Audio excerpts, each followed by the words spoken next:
पुराने लोग समझते थे कि क्रॉस ब्रीड जो है बड़ी बुरी बात है।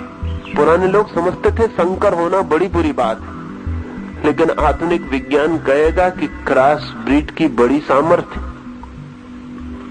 अगर एक अंग्रेज सांड और हिंदुस्तानी गाय से बच्चा पैदा होता है तो उसके पास हिंदुस्तानी गाय की तो सारी क्षमताएं होती ही हैं, उसके पास अंग्रेज सांड की भी सारी शक्ति होती, और वो जो बच्चा है वो हिंदुस्तानी गाय और अंग्रेज सांड दोनों से बेहतर होता है।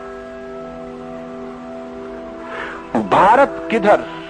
तो मैं देखता हूं भारत का भविष्य पश्चिम के आधुनिक विज्ञान और भारत के अतीत में पैदा हुए धर्म, इनके क्रॉस ब्रीड से पैदा होगा। भारत का भविष्य संकर भविष्य होगा। लेकिन अगर करपात्री जी से या शंकराचार्य से पूछिएगा तो वो बहुत नाराज होंगे। वो कहेंगे कि शंकर, क्रॉस ब्रीड, ये तो हम भ्रष्ट हो जाएंगे, हमें तो शुद्ध होना चाहिए। लेकिन इस जगत में जितना विकास है वो सब क्रॉस ब्रीडिंग है, सारा विकास। इस जगत में जितना विकास है उसमें जो शुद्ध रहना चाहेगा वो मरेगा, वो हिटलर जैसा पागल।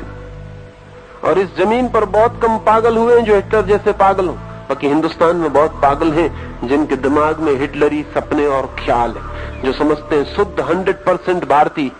100% भारतीय कुछ नहीं बच सकता। हाँ, सिर्फ मरघट हो सकता है 100% भारतीय। एक मरघट हम बनाना चाहें तो मुल्क बन सकता है।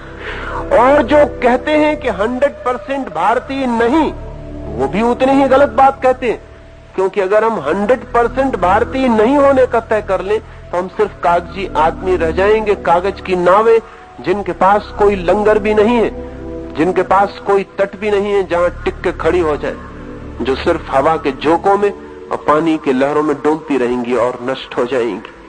भारत के सामने बहुत बड़े विचार की जरूरत है। भारत का पूरा अतीत समन्वित होना चाहिए और पश्चिम का समस्त शोध विज्ञान समन्वित होना चाहिए।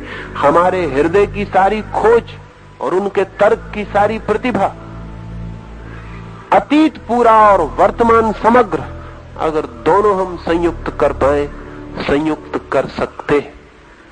कोई कठिनाई नहीं, समझ के अतिरिक्त और कोई कठिनाई नहीं, एक अंडरस्टैंडिंग के अतिरिक्त और कोई कठिनाई नहीं।